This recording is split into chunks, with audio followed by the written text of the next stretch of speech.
À suivre dans cette édition, le démarrage de la 22e conférence sur le climat COP22 à Marrakech, état des lieux un an après la signature de l'accord de Paris. Le chef d'État centrafricain séjourne depuis dimanche à Abidjan. Faustin Archange Touadéra va solliciter l'aide de son homologue ivoirien Alassane Ouattara pour la reconstruction de son pays. Enfin, en République démocratique du Congo, les CEO de RFI et de Radio Okapi brouillés et 2 journalistes arrêtés pour avoir diffusé les propos de l'opposant Moïse Katumbi.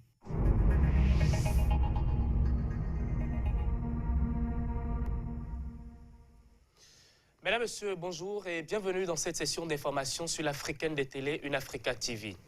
Aux États-Unis, le scrutin présidentiel a officiellement démarré ce jour à 11h GMT. Les 7 électeurs de Dissouan Notch, au nord-est du pays, ont symboliquement lancé cette élection dans la nuit du lundi au mardi. C'était à travers un vote dans les montagnes des Appalaches. Environ 525 millions d'Américains sont appelés à partager leur voix entre la candidate démocrate Hillary Clinton et le républicain Donald Trump.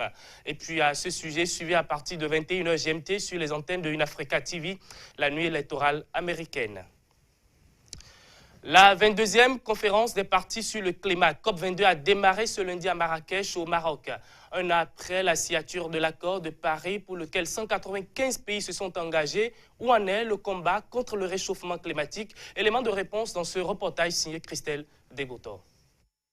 Traité historique qui manque encore de mots d'emploi, la 22e conférence des partis sur le climat est le premier engagement de la communauté internationale pour combattre le réchauffement climatique. Un accord entré en vigueur depuis le 4 novembre, le traité adopté fin 2015 et signé par 192 États a été ratifié par 100 d'entre eux, ce qui fait au total une représentation de près de 70% des émissions mondiales de gaz à effet de serre. Pour la représentante de la COP21, Ségolène Royal, l'ensemble des participants a rendu possible ce qu'ils voyaient impossible, et c'est une fierté.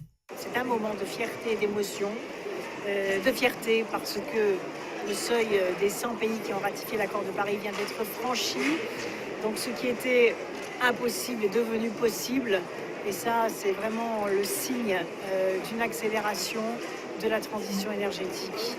Mais à Marrakech, les négociateurs vont commencer à s'accorder sur toute une liste de procédures qui feront de Paris un vrai succès ou pas. Leur première tâche sera de mettre au point les règles de ce pacte complexe qui inclut notamment un objectif collectif, ne pas dépasser plus de 2 degrés Celsius de réchauffement. Le nouveau président de la COP22, le ministre marocain Salah Eddine Messoua, en a profité pour appeler les États membres à une responsabilité collective, répondre aux besoins de tous ces pays, en particulier les plus vulnérables. Si l'accord de Paris appelle à limiter le réchauffement en deçà de plus de 2 degrés Celsius, la réalité est toute autre sur le terrain. Nous devons dépasser cette période où il était question d'arriver à des consensus pour un commun accord. Aujourd'hui que cet accord existe, nous devons orienter notre regard et nous concentrer vers l'application de toutes les obligations et créer des projets pratiques. Et c'est ça la vraie réalité du contenu des accords. Ce qui est tangible, c'est ce qui est réalisé sur le terrain comme projet de développement durable. Comment suivre les émissions de gaz à effet de serre et quels pourront être les critères de compensation des pays pauvres, ces pays touchés par les impacts climatiques, sécheresses, inondations et autres tempêtes. 2015 a été une année record pour les investissements dans les énergies renouvelables. À cette COP22, les entreprises présentes commencent à prendre déjà leur part, poussées par la nécessité d'anticiper sur le changement climatique.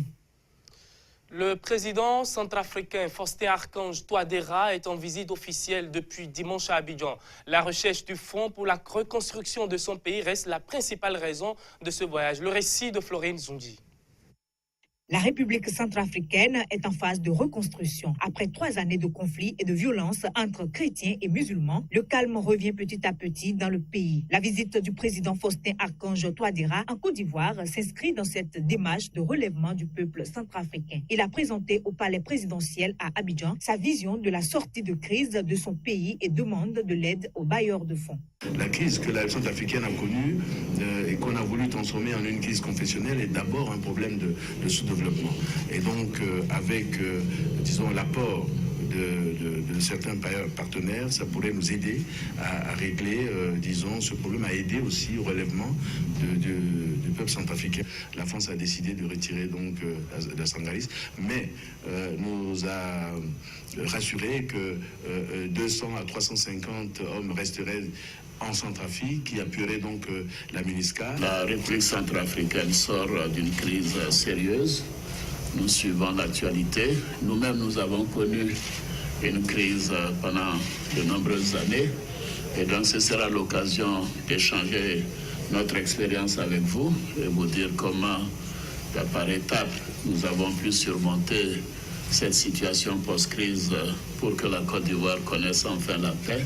Le président centrafricain a évoqué un plan d'aide financière sans toutefois donner de chiffres. Il a également mentionné une rencontre avec les dirigeants de la Banque africaine de développement. Un accent a été mis sur le développement agricole du pays. La Centrafrique a une très grande population rurale. C'est un pays qui s'est enlisé dans une sanglante crise politique depuis la chute de l'ancien président François Bozizé, chassé en 2013 par l'ex-rébellion Séléka, avec le départ des troupes françaises de l'opération Sangaris. Michelle Nkamangeng est une jeune écrivaine sud-africaine qui suscite de l'admiration.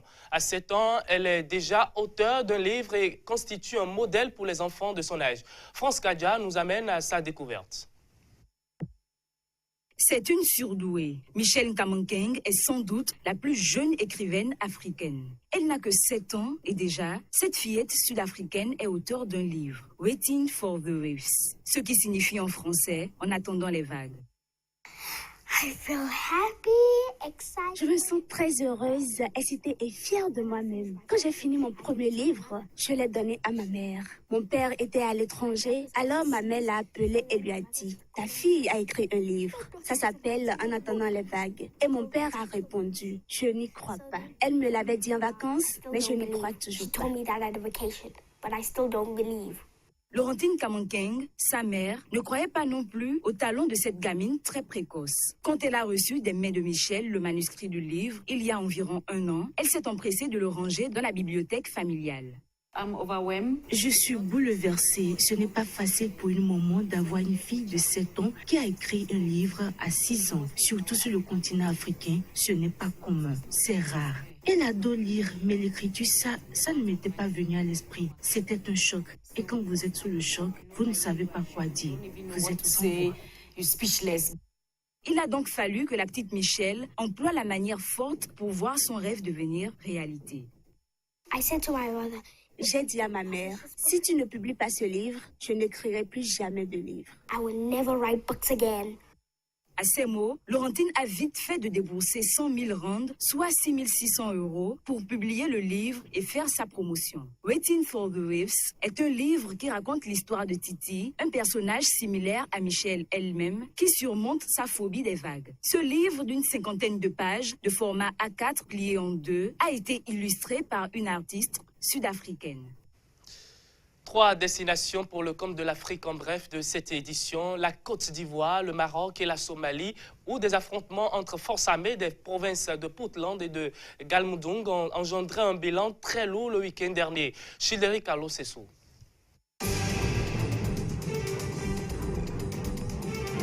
Environ 25 morts ont été enregistrés ce week-end en Somalie. C'est la conséquence des affrontements violents entre les forces armées de 2 provinces, à savoir le Puntland et le Galmudug, qui ont pour frontière commune la ville de Galkayo, un espace géographique dont le contrôle divise depuis un moment les 2 provinces.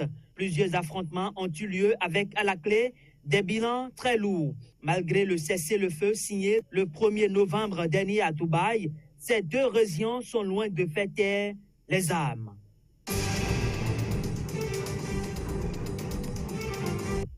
Plus d'une semaine après la mort de Moussine Fikri, vendeur de poissons à Al-Hoceima, les Marocains réclament toujours justice.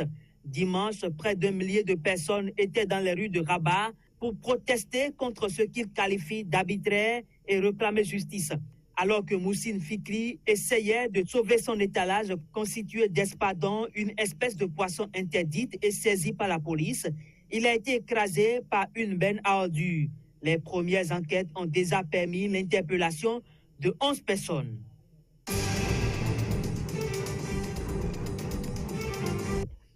En Côte d'Ivoire, les fonctionnaires sont mécontents. Ils fustigent la réforme des retraites qui baisse les pensions de 30 à 50%.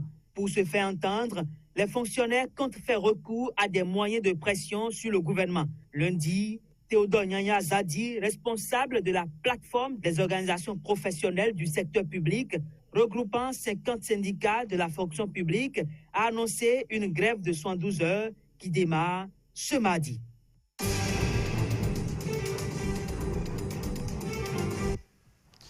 Ce journal est à présent terminé. Merci à vous de l'avoir suivi. Je vous retrouve demain. Demain, toujours avec le même plaisir. D'ici là, portez-vous très bien et à très vite. Au revoir.